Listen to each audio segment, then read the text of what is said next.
और आज मैं आपकी वीडियो बताऊंगी कि कंप्लीट डिटेल्स आपके डॉक्यूमेंट्स की कौन कौन से लिस्ट हैं और कब तक वो वैलिड होने वाले हैं। कि मैम अभी तो फॉर्म भी नहीं आया तो डॉक्यूमेंट लिस्ट की ज़रूरत क्या आन पड़ी, क्योंकि यहाँ पे कई सारे डॉक्यूमेंट्स ऐसे होने वाले हैं जो कि काफ़ी समय लेते हैं बनने में, और अगर आपने उनको अपलोड नहीं किया सही समय पर तो आपका एडमिशन यहाँ पर कैंसिल हो सकता है। वैलिडिटी आपकी यहाँ पे सिर्फ और सिर्फ 1 ईयर की ही होती है। तो 1 ईयर की वैलिडिटी होने का मतलब क्या है यहाँ पे बेटा, आपका जो सर्टिफिकेट होने वाला है वो आपका करंट फाइनेंशियल ईयर का होना चाहिए। तो let's get start. CUET PG 2026 में एडमिशन लेना है लेकिन डॉक्यूमेंट्स की लिस्ट नहीं पता।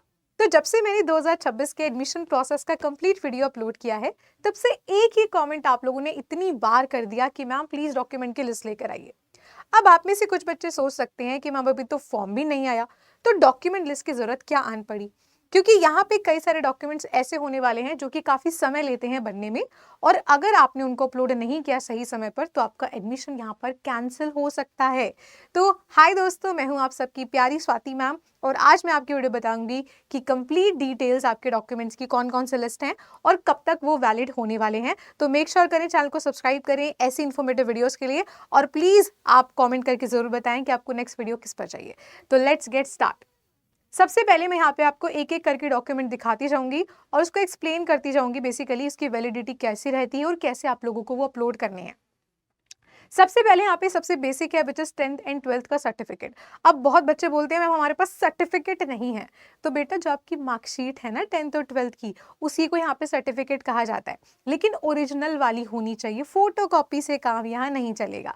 ठीक है, तो 10th एंड 12th का सर्टिफिकेट होना चाहिए। प्लस ये ज़्यादा इंपॉर्टेंट तब हो जाता है अगर आप जेएनयू को टारगेट कर रहे हो, क्योंकि जेएनयू में अगर आपको डेप्रीवेशन पॉइंट्स चाहिए तो वहाँ पे आपकी पूरा बैकग्राउंड देखा जाएगा कि आप किस क्वार्टाइल से बिलोंग करते हो। तो अगर आपको उस पर वीडियो चाहिए तो वो भी बता देना, मैं आपके लिए वो भी ले आऊँगी। लास्ट ईयर भी मैंने बहुत अच्छे से वीडियो बनाया था, तो अगर आपको वो चाहिए तो वो बता देना। फिलहाल हम उसके बारे में डिस्कस नहीं कर रहे।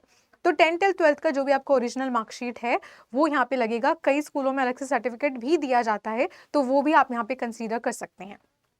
नेक्स्ट यहाँ पे इंपॉर्टेंट आपका होने वाला है ग्रेजुएशन की डिग्री। अब यहाँ पे ना बहुत सारे बच्चे कंफ्यूज हैं। कंफ्यूज क्यों है भाई? बिकॉज जब मैं आपसे बात कर रही हूँ ग्रेजुएशन की डिग्री की, तो डिग्री अप्रोक्सीमेटली यहाँ पे 2 से 3 साल लेती है आने में। जैसे कि मैं तो दिल्ली यूनिवर्सिटी में हूँ, तो दिल्ली यूनिवर्सिटी से होने के लिए यहाँ पे मेरी जो डिग्री थी अप्रोक्सीमेटली 1.5-2 साल में मेरे पास आई थी।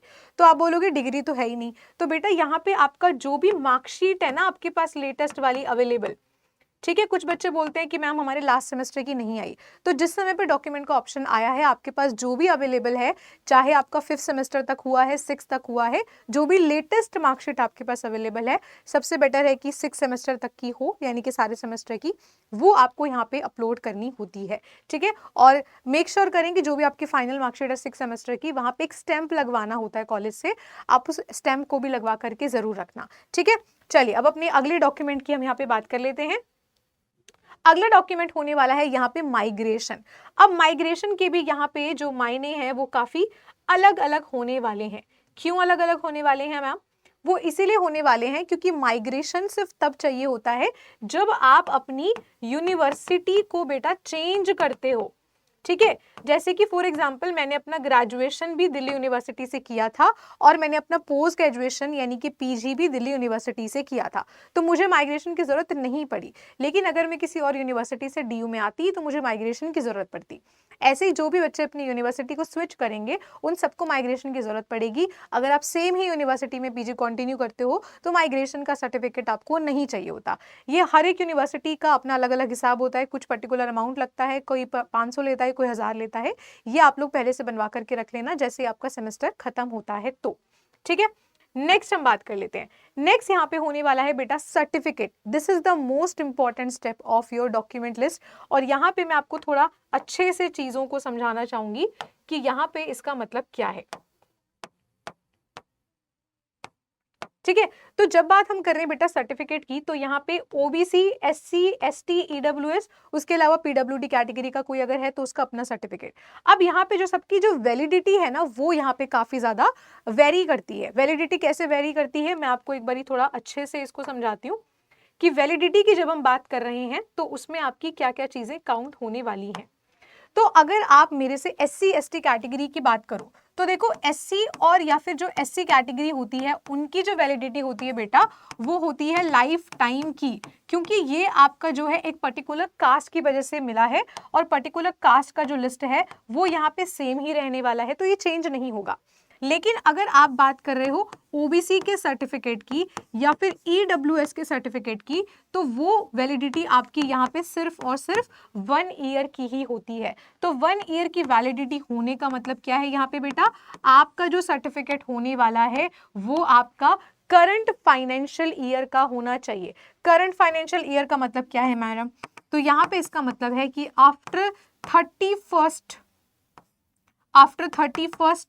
मार्च ऑफ 2025 का होना चाहिए। क्यों है ऐसा, क्योंकि ओबीसी में आपको चाहिए होता है बेटा एनसीएल यानी कि नॉन क्रीमी लेयर, और ये नॉन क्रीमी लेयर आपकी इनकम से डिसाइड होता है, तो इनकम वेरी करती रहती है साल दर साल, ठीक है। Same goes with the EWS, because EWS जो है वो 10% ऑफ द जनरल कैटेगरी होता है, तो अगेन ये इनकम के ऊपर बेस्ड है, तो इनकम वेरी करती रहती है। एससी एसटी की तरह नहीं है जो एक बार कास्ट हो गई तो वही लाइफ टाइम रहेगी। तो इसीलिए ओबीसी और ईडब्ल्यूएस का जो सर्टिफिकेट है वो 1 ईयर की वैलिडिटी का होता है and it takes a lot of time to make, ठीक है। हर एक राज्य का अलग अलग बात है। अब ओबीसी का सर्टिफिकेट भी 2 प्रकार से होता है, एक होता है सेंटर वाला और एक होता है स्टेट वाला। तो ये जो ओबीसी का सर्टिफिकेट आपको चाहिए ये आपको सेंट्रल गवर्नमेंट वाला चाहिए, ठीक है, स्टेट वाला नहीं। सेंट्रल गवर्नमेंट का जो ओबीसी सर्टिफिकेट होता है वो यहाँ पे लगेगा। इसीलिए डॉक्यूमेंट लिस्ट में पहले से लाई हूं ताकि आप सभी लोग इन सर्टिफिकेट्स के ऊपर अभी से काम कर सकें, क्योंकि इनको बनवाने में लगता है बेटा टाइम और अपलोड के समय पे आपके पास इतना समय नहीं होगा, ठीक है। तो अगर आपको इसको लेकर फिर भी कोई भी डाउट है तो आप मुझसे कमेंट सेक्शन में पूछ सकते हैं। नेक्स्ट डॉक्यूमेंट हमारे यहाँ पे होने वाला है बेटा आइडेंटिटी प्रूफ। आइडेंटिटी प्रूफ में यहाँ पर आप कुछ भी जो है कंसीडर कर सकते हो। क्या क्या कंसीडर कर सकते हो, यहाँ पे आप कंसीडर कर सकते हो आपका आधार कार्ड, बेसिकली ज्यादातर वही लगाया जाता है।